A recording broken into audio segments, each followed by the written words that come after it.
Naaresto ang isang lalaki ng tagong PNP sa Barangay Apocon, Tagum City, Davao del Norte, Abril 16 nitong taong kasalukuyan.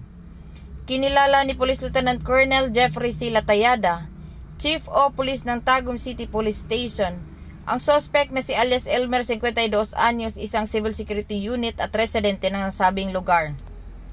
Ayon pa kay Police Lieutenant Colonel Latayada, naaresto ang suspect sa pakikipagtulungan ng Tagum City Police Station, First Davao del Norte Provincial Mobile Force Company, Provincial Special Operation Group, Philippine Drug Enforcement Unit.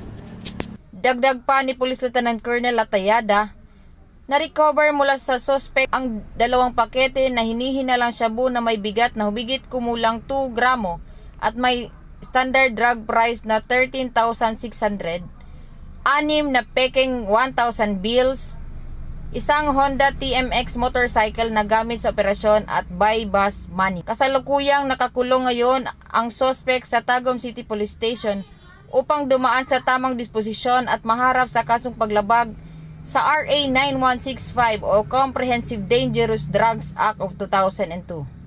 Samantala, ang laban kontra kriminalidad ay patuloy na pinapaigting na Police Regional Office 11 sa pamumuno ni Regional Director Police Brigadier General Alden B. Delvo.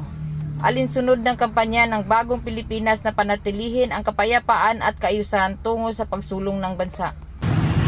Mula dito sa Davao del Norte Police Provincial Office, ako ang inyong PNN correspondent, Patrolwoman Reyna Rose Disipulo, alagad ng batas, tagataguyod ng Balitang Pulis.